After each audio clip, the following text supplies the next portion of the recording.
Hello everyone, and let's talk about whether associations should trust generative AI with their numbers. Now, generative AI is great at creating convincing, well-flowing text, but they're actually not so great at solving numerical problems. A recent benchmark from Orca, Omni Calculator, showed that models score under 63% accuracy on substantial complex math problems. Math problems like figuring out how associations manage reservations and dues and make financial models and projections and budgets going forward. Now, the problem with generative AI is that it confidently answers that it did accurate math, and it seems like it applies formulas. So the Orca benchmark shows that what happens is that AI takes formulas and it describes verbally how it applies them, and the verbal description sounds accurate, but then it actually makes mistakes in the math. And so percentages get off, there are various issues that compound over time. So especially with more complex math, that is a serious problem for associations. And here, this relates to broader research at Harvard that defines AI capabilities as a jagged frontier. Performance is great on some tasks, but it's not so great on others that seem to us humans actually similar to each other. And we seem like, oh, you're smart on text production, you should be smart on number production. But that's not how AI works, just because of the nature of the beast. It's a probabilistic prediction engine.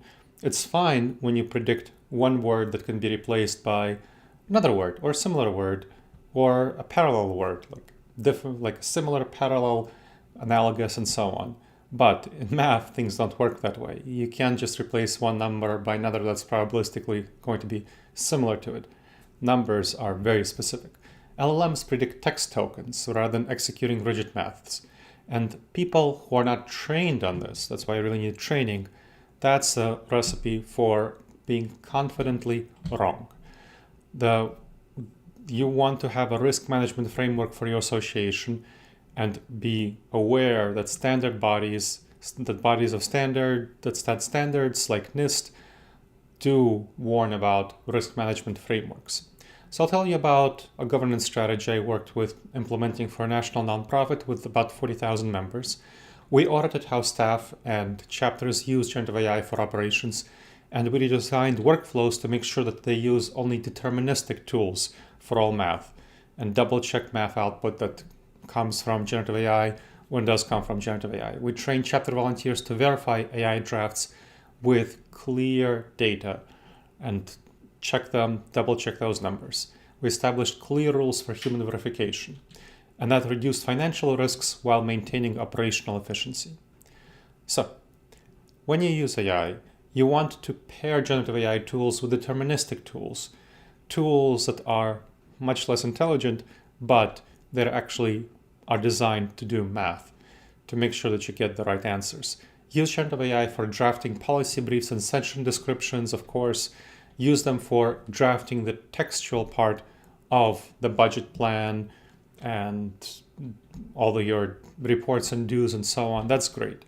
But avoid using generative AI as the primary calculator for the underlying financial tasks. Teach volunteers to verify numbers affecting members. Build a culture that values verification over blind trust.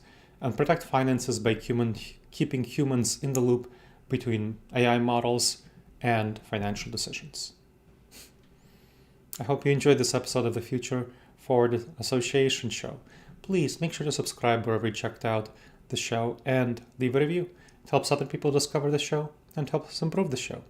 And if you have any questions, email me at gleb, Gleb, at disasteravoidanceexperts.com.